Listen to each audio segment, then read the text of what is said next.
మీ business ఏదైనా మీ ఊర్లో promotion చేయాలంటే అది సుమన్ టీవీతోనే సాధ్యం. ఇప్పుడే సంప్రదించండి. Hi hello welcome to Suman TV. గత కొన్ని రోజుల క్రితము జర్నలిస్టులపై దాడులు అంటే అటు మహబూబ్ నగర్ జిల్లాలో గానీ ఇటు మొన్న హైదరాబాద్ లో ప్రముఖ సినీ నటుడు మోహన్ బాబు చేసినటువంటి దాడులు గానీ ఇలాంటి దాడులు కోకొల్లలుగా జరుగుతూ ఉంటాయి.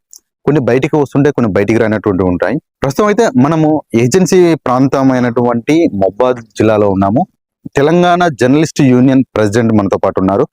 వారిని అడిగి తెలుసుకుందాము. జర్నలిస్టులకు వాళ్ళకుండే హక్కులు ఏంటిది, వాళ్ళ పాత్ర సమాజంలో ఎంతవరకు ఉంటుంది, అలాంటి విషయాల గురించి డీప్ గా చర్చిద్దాము. నమస్కారం అండి. నమస్తే. చెప్పండి సల్మాన్ గారు, మీరు ఇక్కడ ఏజెన్సీ ప్రాంతాల్లో Telangana working journalist union president, మీరు ఇక్కడ ఈ ఏరియాలో ఎలా ఉంటుంది జర్నలిస్టులు? జనరల్ గా అంటే ఇప్పుడు అంతకుముందు జర్నలిజానికి ఇప్పుడు ఉన్నటువంటి జర్నలిజానికి చాలా తేడా ఉన్నది. ఇప్పుడు డిజిటల్ మీడియా ఒకవైపు ఆ, దినాభివృద్ధి వేగంగా అభివృద్ధి చెందుతున్నటువంటి ఈ తరుణంలో ప్రస్తుతం పేపర్ కొనుక్కొని చూసేటటువంటి పరిస్థితి అయితే ఏజెన్సీలే కాదు, రాష్ట్ర వ్యాప్తంగా కూడా ఎక్కడ కూడా లేదు.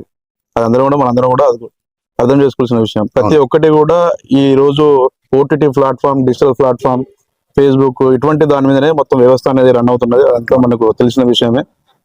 అందులో భాగంగానే ఈ రోజు మీ ఏజెన్సీలో మా జిల్లా అధ్యక్షుడు చిత్తనూరు శ్రీనివాస్ మరియు మా జిల్లా ప్రధాన కార్యదర్శి గాడిపల్లి శ్రీహరి గారి నేతృత్వంలో ఈ ఏజెన్సీ మండలంలో ఒక ఐజేయు అనేటటువంటి సంఘాన్ని ఏర్పాటు చేసుకొని మేము కూడా ఇక్కడ చిన్న పెద్ద అనే జర్నలిస్టులను ప్రతి ఒక్కరిని కూడా కలుపుకోపోయి మరియు జర్నలిస్టులకు కావాల్సినటువంటి హక్కుల మీద కానీ, జర్నలిస్టుల మీద జరుగుతున్నటువంటి దాడుల మీద కానీ, జర్నలిస్టులకు కావాల్సినటువంటి కనీస సౌకర్యాలు ప్రభుత్వాలు కల్పించే విధంగా మేము నిరంతరం రాజీ లేని పోరాటాలు చేస్తున్నాము.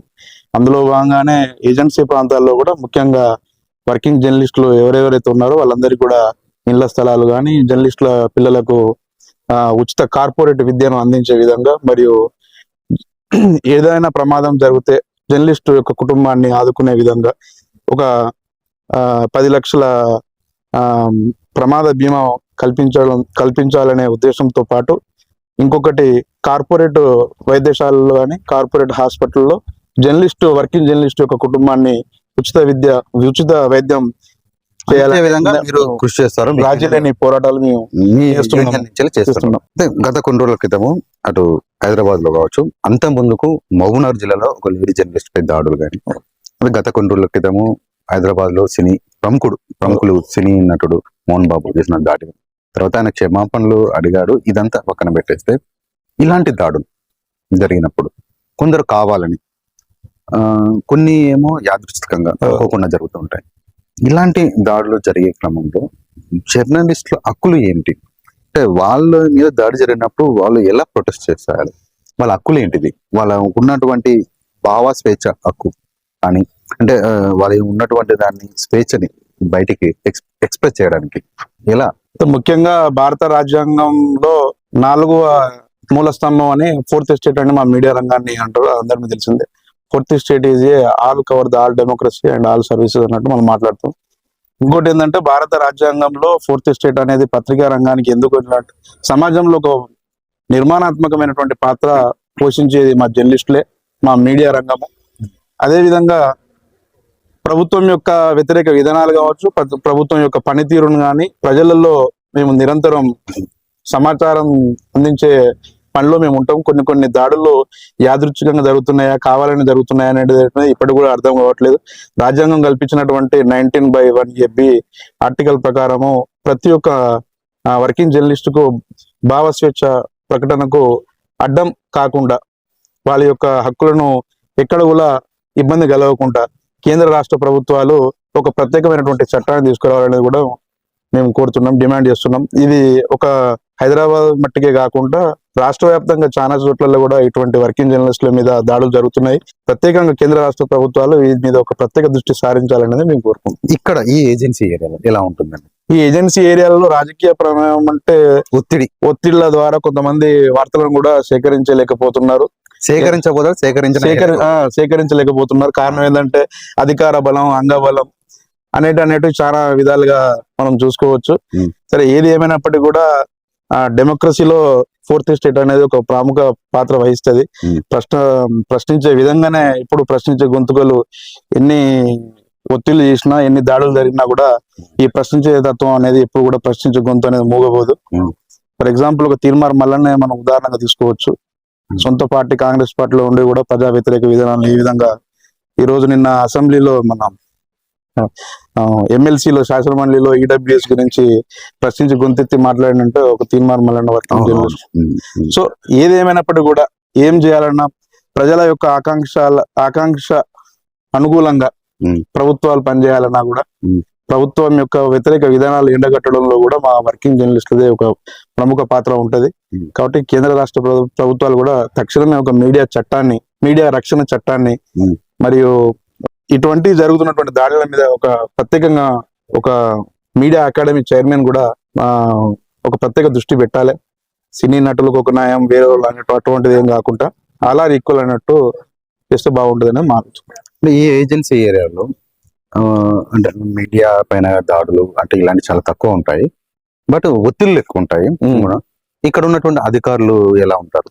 సఖ్యత అధికారులు ఎట్లుంటారంటే ఏ అధికారి తప్పు చేసినా కూడా వాళ్ళు ఖచ్చితంగా ప్రశ్నించే తత్వం ఉంటది. అది ఎవరైనా కానీ what ever may be officer వారు ఎవరైనా కానీ ఖచ్చితంగా వాళ్ళ యొక్క వ్యతిరేక విధానాలను ఎండగడతాం.